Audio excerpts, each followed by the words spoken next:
మీ business ఏదైనా మీ ఊర్లో promotion చేయాలంటే అది సుమన్ టీవీతోనే సాధ్యం. ఇప్పుడే సంప్రదించండి. రుణమాఫీ కాలేదని నిర్మల్ జిల్లా కుబీర మండలం మాలేగావ్ గ్రామంలో రైతులు రోడ్డెక్కారు.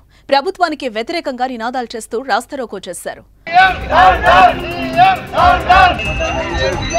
పెట్రోల్ పోయింది.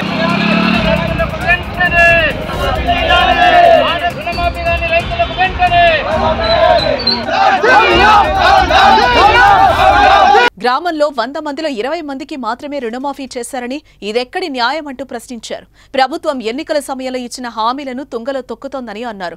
3 విడతల్లో తమ గ్రామంలో 20 మందికి రుణమాఫీ కావడంపై ఆగ్రహం వ్యక్తం చేస్తున్నారు. రుణమాఫీ అవుతుందని ఆశతో ఎదురుచూసిన తమ ఆశలపై ప్రభుత్వం నీళ్లు చల్లిందన్నారు. ఇప్పటికే తమ సమస్యపై ప్రభుత్వం స్పందించి మిగిలిన వారికి కూడా వెంటనే రుణమాఫీ చేయాలని డిమాండ్ చేశారు. ప్రభుత్వం స్పందించకపోతే రాబోయే రోజుల్లో నిరసన కార్యక్రమాలు కొనసాగిస్తామన్నారు. ఇక రైతుల రాస్తారోకోతో స్థానికంగా ట్రాఫిక్ కు అంతరాయం ఏర్పడింది.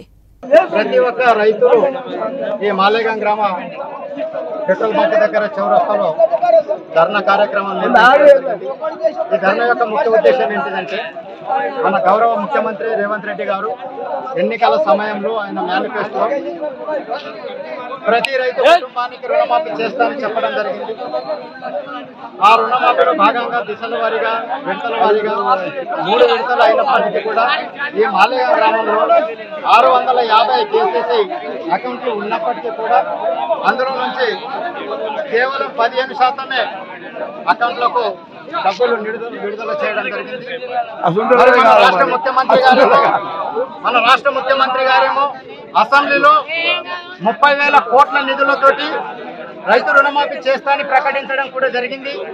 మరి ఇప్పటిదాకా 3 విడతలు అయినప్పటికీ కూడా ఆయన కేవలం 17,950 కోట్ల నిధులు విడుదల చేయడం కూడా జరిగింది. దాంతో రైతులు సంబరపడు రైతులకు సంబరాలు చేసుకోండి అని చెప్పడం మన సీఎం రేవంత్ రెడ్డి గారి చాలా మూర్ఖత్వం ఇది.